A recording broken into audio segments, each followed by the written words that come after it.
Welcome to Rise and Recap. Dracula Untold is a 2014 American action horror film. Dracula is the historical figure Vlad III the Impaler. The Impaler transforms into his monstrous alter ego to protect his family and kingdom from Ottoman Sultan Mehmed II.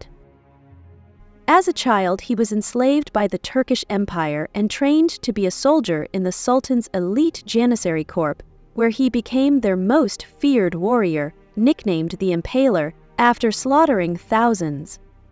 Eventually sickened by his acts, he put aside his past and returned to rule Transylvania in peace. One day in the forest, Vlad and his soldiers discover a Turkish helmet in a stream and fear that a Turkish scouting party is preparing the way for invasion.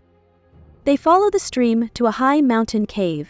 Inside, the ground is carpeted in crushed bone, and they are attacked in the dark by an unknown creature. While his men are killed, Vlad escapes the cave into the sunlight, and the creature does not follow.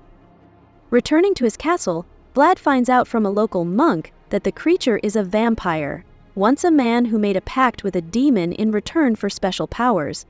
Vlad comes back to his castle. As he arrives, he sees his wife Morena and their young son Ingaras playing joyfully together. The next day, as Vlad celebrates Easter with his wife Marina, his son Ingras, and his subjects, a Turkish contingent arrives unexpectedly at the castle.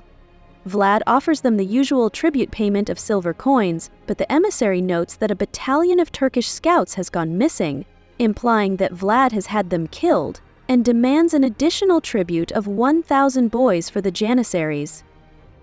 Vlad refuses, but his army is small and no match for the Turks. He approaches the Turkish Sultan, Mehmed the Conqueror, offering himself in place of the boys, but the Sultan refuses and demands Vlad's son in addition. Vlad the Impaler returns to the vampire's cave at Broken Tooth Mountain after the Ottoman Empire demands a tribute of 1,000 boys, including his own son, Ingaris.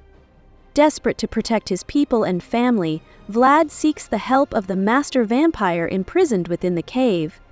The master vampire offers Vlad a deal: drink his blood to gain supernatural powers for 3 days. If Vlad can resist the urge to drink human blood during this period, he will revert to his human form. However, if he succumbs, he will remain a vampire forever, and the master vampire will be freed from his confinement. Determined to save his people, Vlad accepts the offer, drinks the vampire's blood, and gains enhanced strength, speed, and the ability to transform into a swarm of bats. Vlad returns to Castle Dracula after acquiring temporary vampire powers to protect his people from the Ottoman threat. Upon his arrival, he finds the castle under siege by the Turkish army. Utilizing his newfound abilities, including superhuman strength, speed, and the power to transform into a swarm of bats, Vlad single-handedly defeats the invading forces, leaving only one survivor to deliver a warning to Sultan. After Vlad defeats a Turkish scouting party using his newfound vampire powers, he realizes that war with the Ottomans is inevitable. To protect his people, he relocates them to the Kozia Monastery, a remote and fortified location, hoping they'll be safe from further attacks. At this point, Vlad is beginning to feel the severe effects of the vampire curse he accepted from the ancient vampire in the cave. Though he retains his humanity for now, the thirst for blood is growing stronger. He starts to struggle with intense hunger and physical agony, knowing that if he drinks human blood, he'll fully turn into a vampire forever. Vlad isolates himself to hide his deteriorating condition, avoiding his wife Morena and son Ingaris. Despite the pain, he refuses to give in to his bloodlust, trying to resist for the full 3 days, the time limit set by the vampire that would allow him to return to normal if he doesn't drink human blood. Vlad separates himself from the group and prepares for battle, waiting for the darkness to fall, when his full vampiric powers will be unleashed. As night descends, the Turkish forces ambush the refugees. Chaos erupts. But this is what Vlad has been waiting for. With supernatural speed, strength, and shadowy powers, he single-handedly tears through the ambushing soldiers. He becomes a storm of vengeance, slaughtering the entire Turkish battalion to protect his people. The next day at the monastery, a monk learns of the curse and leads the Transylvanians to turn on Vlad. Later, the monk follows Vlad into the monastery's armory. There Vlad confronts him, already aware that the monk knows something is wrong. The monk, driven by fear and righteous determination, asks Vlad if he can kill him now, hoping to end the threat before it grows. The monk swings aside a thick carpet hanging from the wall, allowing sunlight to flood into the room. After Vlad reveals his vampiric powers to his people, some of them grow fearful and turn against him. In a dramatic act of betrayal, they lock him inside the armory and set it on fire, hoping to destroy him. As the flames engulf the building, black smoke pours out, and his agonized screams echo, a haunting signal of his suffering. His people hear it, and there's a mix of guilt and fear among them. But Vlad doesn't die. He emerges from the fire, his body scarred yet healing rapidly, proof of the supernatural power he now possesses. Furious but composed, he confronts his people with a chilling shout, "This is your loyalty?" It's not just anger, it's heartbreak, disappointment, and a warning. Despite their betrayal, he doesn't lash out. Instead, he regains his composure and prepares for the real threat, the approaching Turkish army. He knows the time for vengeance isn't now.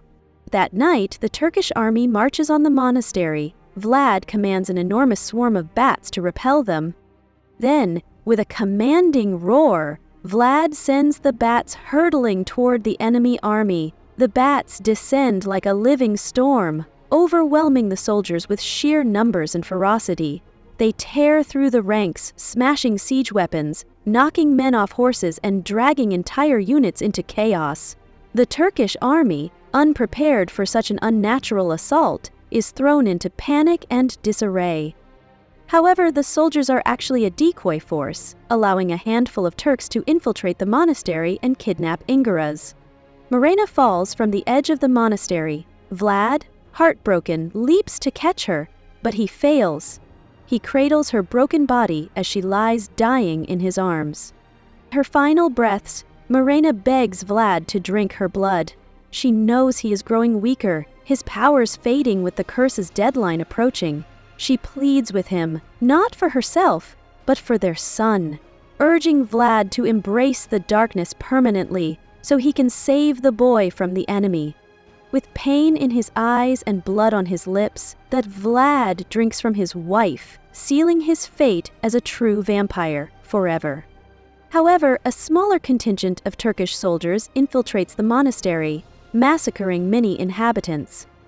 Vlad returns to the monastery and turns a small group of survivors into vampires as well. When Vlad arrives, he conjures storm clouds, plunging the battlefield into darkness. Vlad and his vampire legion swiftly decimate the enemy forces in a climactic confrontation. The ensuing battle is brutal.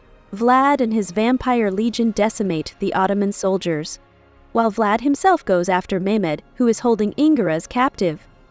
Aware that vampires are weakened by silver, Mehmed has lined the floor of his tent with silver coins and fights Vlad with a silver sword.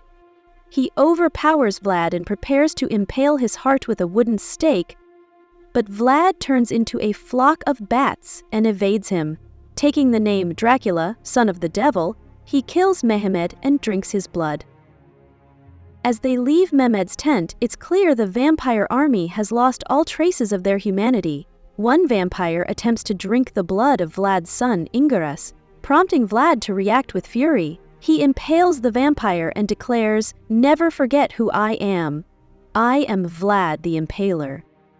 At that moment, the monk who had once led the people against Vlad reappears, holding a Christian cross to keep the vampires at bay. Vlad, realizing the danger his army poses, commands the monk to take Ingaraz to safety.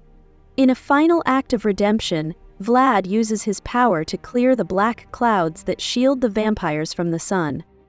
This act causes the entire vampire army, including Vlad himself, to burn in the sunlight, leading to their destruction. With Europe saved from invasion, Ingaraz is crowned the new Prince of Transylvania, and Vlad the Impaler is presumed dead. However, Skelgim secretly takes Dracula into the shadows and revives him with his blood.